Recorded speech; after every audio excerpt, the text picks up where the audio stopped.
Chapter 10. Rimuru Pav. The next day, one of the goblina came and told me that the girl I bought woke up, so I quickly went there.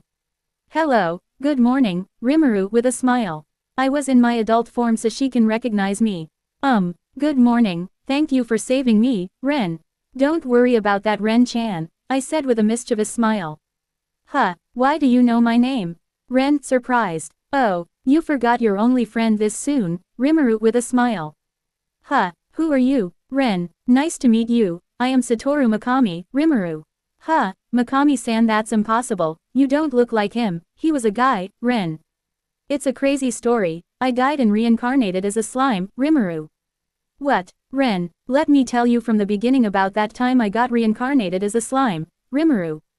After that I told her entire story from my death to me finding her. I didn't tell her about any of my unique skill, Raphael or Veldora. After hearing my story I asked how she ended up here, then she told me how she ended up here. So do you want to go back to your old world, Rimuru? Nah, I didn't have anything in my previous world, I doubt my parents will be sad about my death, I didn't have any friends either, you were my only friend, and since you are here it better for me to stay here, if you don't mind let me stay here, Ren. Well, I don't mind, you can stay here, I will introduce you to Rigard, if you need anything let me know, Rimuru. I don't want to stay here for free, I want to help you any way I can, Ren. Then I will introduce you to Rigard, help him run this place, if you can, Rimuru. Okay, Ren. After that I introduced her to Rigard, since she is a otherworlder like me she can help Rigard run this place and I can slack off. I mean work on more important tasks such as testing my skills. If I wanted to play, I mean practice with my new skills in peace, I needed someplace where people wouldn't show up and bother me. I could only experiment so much inside my own tent, which prevented me from unleashing too much power. So I told Rigard I'd be out, ordered him to make sure nobody followed me, and moved off from the center of the village to the sealed cave. It was the place I first met Veldora, inside his vast underground space, pretty sturdily built and completely devoid of other people. Even the cave's monsters didn't dare draw near, as they were still so afraid of even the thought of Veldora. Thanks to Shizu's unique skill Deviant, Raphael got synthesized separate in exchange, its effector same as Deviant but more efficient. After that I tried all kinds of things, turns out I can also use synthesized separate, literally combine my skills to get new skills. As a test I used replication skill I just picked up from Ifrit. And made a replication of myself. I can control my replication however I want, in addition to that I can also give him a sense of self. Also, I could make a copy of myself with all the same attack and defense abilities. It can copy my skills to buy only up to extra skill, it can't copy my unique skill or up. I can give him a unique skill manual but only one of the body can use unique skill, so if I give my unique skill to my clone I can't that unique skill. There was one more thing I wanted to test, so I created my clone and gave him my elf form, then used a predator on him. The problem with my elf form is that it needs magicals to maintain itself. So if I used predator in my elf form will it work like Shizu and I will get elf form without needing to use magicals? That's what I wanted to know, so I tried it. It worked. Now I can mimic elf without needing to use magicals. So I tried it. Heh heh heh, ha ha, ah ha ha ha, 3 levels of laughing, and then, quote transform, Rimuru, huh, whoa, whoa, whoa. There was none of the usual black smoke, which means it's success. My field of vision was the same as the my human child form. Hang on a sec, I was too excited to notice at first, but there was one key difference. I was expecting to see nothing down below. But it was there. What the hell? I internally shuddered as I took another close look at my crotch. It only confirmed the worst. Instead of me being genderless like my human form, I became female. I quickly made a clone to check my new appearance. I had long blue hair, my ears were long like an elf, I have golden eyes like my human form, my chest was flat, that was expected since it was same age as my human form. To see difference clearly I decided to use black mist to turn into adult form. Results. So my adult form looks completely like a woman. Guess I won't be using this form for a while. I will just continue using my human genderless form. The next day, I stopped by Garm's cabin. Haruna had some mass-manufactured armor and clothing for me to try on. Oh my, it looks quite good indeed, my lord. Haruna, you look really cute. Haruna, let's try this one next. Ren, and then this one too, Haruna. For some reason Ren is here. She is really getting along with Haruna too. It felt like they were playing dress up with me somewhat, like a child and her doll, but Haruna and her Ren seem to love it, so I let it slide. Ren looks and acts cool, she also always has serious expressions. But it looks like she also likes cute things like other girls. I stepped out of Garm's workshop still in child form since there was no reason to abandon my new outfit just yet. Ren was with me too. It seems she came specially here for my dress-up session. As I was walking I was expecting a few arched eyebrows, but everyone passing by immediately smiled and opened the road to me. They must have recognized me all the same, which I was pondering when I ran into Rigurd out surveying the scene. Hey, Rigurd, things going well? Ah, Rimuru-sama, he beamed back at me, instantly making out who I was. Things could hardly be going better, and we all have you and Miss Ren to thank for it. It seems Ren really helped him a lot. And everyone is also getting along with Ren. At this point everyone has accepted Ren as my second in command. At first I was worried about Ren having a hard time getting along with monsters, but now I don't have to worry about that anymore. With that concern out of the way, I decided to stage another experimental session down at the cave, telling Rigurd not to bother me unless it was an emergency. Since I was curious about something I also took Ren with me. Before leaving I secretly whispered to Rigurd, I know it's late but let's throw a welcome party for Ren. Well, we must hold a feast today to celebrate the occasion. I will instruct Lilina to prepare a sumptuous spread for us all. Rigurd whispered. After that Ren and I started walking towards the cave. A distance away from the village, we stumbled upon Rigur and Gobda. Hey, I said. Ah, Rimuru-sama, Rigur exclaimed. I guess there's a party at the village today, so try to hunt down something tasty for Lilina, would you? Let's make this an evening to remember. Rimuru, is that so? Well then, I will provide the most succulent cow deer I can. Rigur, cow deer, cow, deer. The name made it easy to imagine the sort of animal he was talking about. People around here seemed to dig it. I was starting to seriously look forward to this. Thanks in advance for the meat. Rimuru, but of course, we've had a number of herds migrating from deeper within the forest, so the pickings are quite good. We won't let you down. Rigur, oh, something up in the forest. Rimuru, indeed, we occasionally see large-scale migrations of magical beasts, due to changes in habitat or other factors. I doubt it is anything serious, but we are stepping up our patrols. Rigur, that struck me as odd. He was probably right, it'd be nothing, but you always need to stay a step ahead on these things. So I summoned Ranga and assigned him to sentry duty with Rigurd and his team.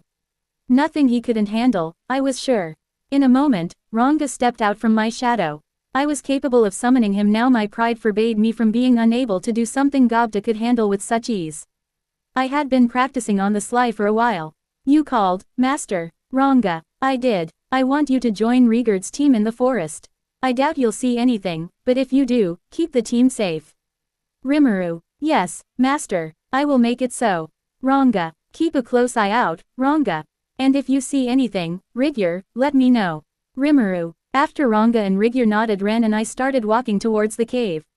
After we reached the cave I asked Ren about the thing I was curious about most. So, Ren, what kind of skill you got? I asked. I did feel something different about my body, but I don't think I got any skill, Ren. Really? While you were dying, didn't the words of the world give you any skill? Rimuru asked, surprised. Words of the world? What's that? Ren asked. It's a mysterious voice who talks to you while you are dying, Rimuru. Mysterious voice. Yeah, I heard it. It was saying something like attempting to acquire something and it failed, and something like not having a strong vessel and injecting magicals or something. Ren replied. Raphael, did you understand anything? I asked Raphael. Less than received. It appears the individual Ren failed to acquire skill due not having a strong enough vessel greater than. Strong vessel, what's that? And she also said some about injecting magicals. Less than suggestion. We can find out more about this situation if we use a predator on her and analyze her greater than. I think we should try it. Ren, I might know what's happening.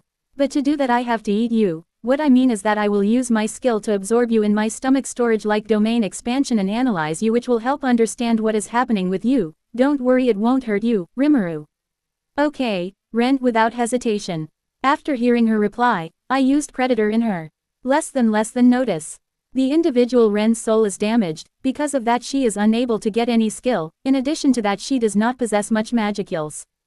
Greater than. I still didn't understand why she didn't get any skill, can you put it in simple terms? I asked Raphael. Less than received.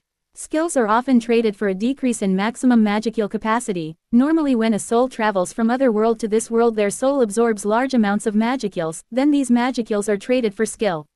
Since Ren's soul is damaged her soul failed to accumulate much of the magicals, resulting in her not getting any skills greater than. So it's like adding water to cracked glass. Since glass is cracked the water will then gradually drain out through the crack. Less than affirmative greater than. And what about her body? She said she is feeling something different. Less than notice. Her body has absorbed a large amount of magicals resulting in her becoming demi-spiritual life form greater than.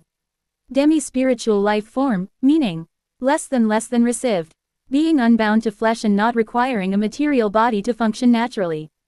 They have their memory storage and thoughts located within their spiritual body or even deeper within. For those that possess a material body, it becomes almost unbound by a lifespan, having its physical structure reconstructed over time to surpass the limits of organic life.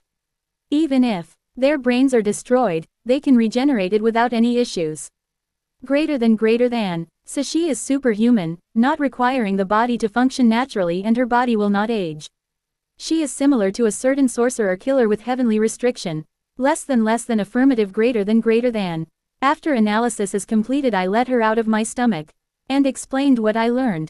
And her reply, I don't really care about skills, but getting a stronger body and not necessarily having to eat or sleep is definitely a good thing, Ren. Well if you don't mind it I don't have to worry about it. You can go now, I will come back after an experimental session of my skill. Rimuru, is it alright if I stay and watch? Ren, I don't mind you can stay, Rimuru.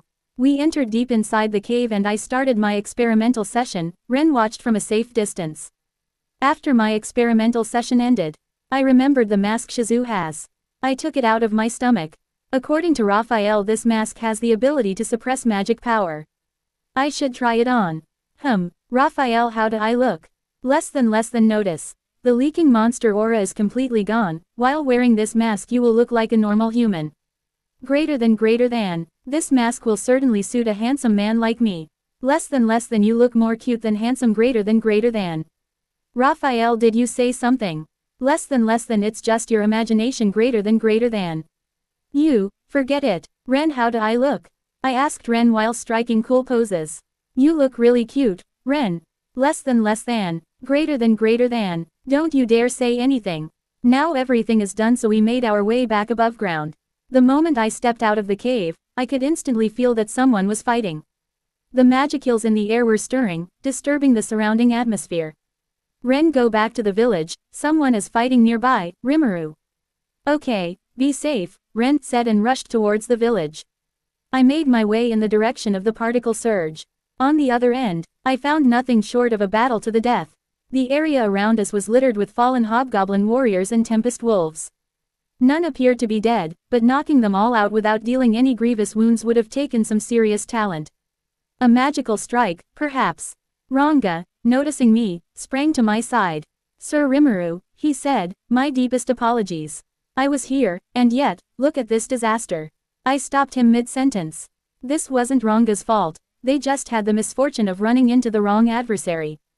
These were ogres, one of the highest level races in the forest of Jura, and no hobgoblin could hope to last too long against them. Hold your weapons, I softly ordered Rigyur and the other stragglers. He instantly did so upon hearing my command. The ogress, instead of striking any further blows, gave me a thoughtful look. She was large-framed, muscular, but still in proportion. Her chest was formed enough to make her identifiable as female, and to my surprise, she looked quite a bit more noble than I expected.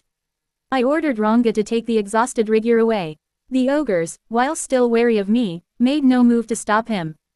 Ranga, what happened to all these fallen fighters? Rimuru, that, according to him, magic had felled them all. It was some sort of sleeping spell, and none had managed to resist it in time. Good thing it wasn't a confusion type, at least. That could have been murder. There were 6 of them, and they were a rather odd group, one that totally contradicted my conventional wisdom of the ogre race. They were fully clothed, and dressed well, if simply. I was expecting tiger skin loincloths and little else, but I was wrong.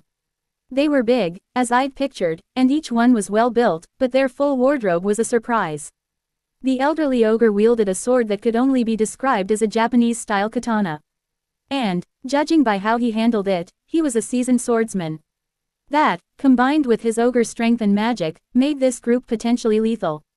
The most dangerous of all, though, was undoubtedly the red-haired ogre. What sort of evil monster is this? The pink-haired one shouted as I gauged them all. Stay on your guard, everyone. Her expression appeared to be honest fear now, and with her eyes fixed on mine, she must have been referring to me. Whoa, wait a sec. You think I'm evil? I wouldn't even hurt a fly, Rimuru. Less than notice. You already killed various monsters greater than. Monsters aren't included in counting. Oh, attempting to play dumb, is it? The pink-haired ogress countered. No good-hearted human would ever have control over such a heinous horde of monsters. You appear to be hiding your magical aura from us, but you are fooling no one. Did you think you could deceive us? They didn't sound too interested in listening to me, then. I did my best to plead my case, claiming this was all a misunderstanding, but to no avail. They insisted I was a sinister presence, and that was that. And so, enough of this, the red-haired ogre snarled. If you insist on making such flimsy excuses, we have ways of making you reveal the truth. We know you are with the evil pigs who dared attack our allies. This made no sense, but a battle now seemed unavoidable. I could have easily fled, but there were still sleeping hobgoblins and Tempest wolves all around me. I wasn't heartless enough to leave them vulnerable. Ranga the First want you to take on the pink-haired ogress over there. Don't kill anyone, all right. I don't want any more magic tossed around, so just run a little interference for me. I can defeat the rest. Rimuru ordered. Following my orders, Ranga zoomed into action. The ogres immediately fanned out in formation. I took action, making a beeline for the dark-haired ogre. Take a rest, I shouted, bringing my left palm toward him. A small vent opened up, and within a moment, it was spitting out a black mist toward the flabbergasted ogre, the paralyzing breath I'd taken from the cave centipedes. I'd figured I could belch it out now that I was in control of this body, and I was right. Mimicking only the monster skills I needed wasn't exactly a finesse move, but it worked. Less than report. Mimicry of the unique skill Predator, combined with the synthesis and separation, has earned you the extra skill Universal Shapeshift. Greater than. Not only did it work, it bore unexpected fruit. As I sung my own praises in my mind, a sword shot at me from a blind spot below. The blue-haired swordsman had aimed straight for my heart. But I didn't panic. Magic sense had told me he was there, so I was just thinking about how I'd handle him. I decided to use my right arm as a shield to deflect the straight sword. After the dull thunk of steel striking against something solid, the sword broke neatly in two. The ogre's eyes widened in surprise as I landed my follow-up, a straight jab from a right arm. Do you see how strong I am now? Are you willing to hear me out a little? Rimuru. Silence. Now I am more convinced than ever you lie at the very root of this calamity. It was your cohorts who led those fetid pigs to destroy our home, was it not? A simple horde of orcs would never be enough to defeat us normally. It was you, the magic-born, who doomed us. Red-haired ogre. Wait, you've got the wrong. Attempted to state my case, only to be stopped by a premonition behind me. I turned around. The elder wasn't there. Was the other one lecturing me just to divert my attention? I turned, blocking a strike from behind with my sword I took out from my stomach. It was a shock, someone evading magic sense to get so close undetected. Thankfully, the Raphael sped up my thought processes to a 1,000,000 times faster than normal. The elder unsheathed his blade in a flash, and I was just in time. The elder jumped back, then he went for another strike. I quickly used Matheno to copy his move and deflected his sword. He tried multiple strikes, but I deflected each strike. MMH, you have the potential to become a great sword man, but I will not miss next time, the elder said as he resheathed his sword and readied it anew. I removed the mask and placed it in my pocket. The ogres were positively stunned by what they saw under the mask. I let the dark flame whirl around my left arm. I was hamming it up, I knew, but I had to if I wanted to make my foes grovel. Before me, my brother, the pink-haired ogress tangling with Ranga shouted, the fear apparent on her face. That flame, your illusory arts are nothing compared to it. It shocked her, at least. Behold, my true power. I screamed as I loosed a bolt of dark thunder at a handy boulder nearby. It instantly evaporated, and a beat later, a blast echoed. There wasn't even any soot left behind. Just like when I tested it, maybe even a bit stronger. Quote. Tremendous. It pains me to say this, but your powers are in a class far above ours. However, as the next in line to lead my band, I was raised to take pride in my race. How could any leader allow his fallen comrades to suffer in silence? Whether I succeed or not, I must strike a return blow. Red-haired ogre. Just then, the fetching ogre princess shouted out. Please, wait, my brother, you must think calmly about this. Such an all-powerful magic born using low-minded tricks to send the pigs to our homeland. It is absurd, for he himself is strong enough to lay waste to all of us single-handedly. He is unique, to be certain, but I am no longer sure he is with the horde that attacked us. What? The flustered redhead looked at me. But, perhaps, guys, I keep telling you, you've got me all wrong. Are you finally ready to listen? Rimuru, my apologies. Perhaps I was driven into having the wrong idea about you. I hope you will accept my deepest regrets. After he finally admitted he was maybe wrong about this, I appreciated the thought. It came as a relief. Well, no point talking here. How about we go back to the village? You guys come along. I'll be glad to feed you, at least. Rimuru. And so the conflict that started for reasons unbeknownst came to a peaceful conclusion. Nobody was seriously hurt, so we all headed for the village. And just like they promised before I left, there was some magnificent food waiting. That's Rigurd for you, the ultimate bureaucrat. His organization skills were nuts. To be continued.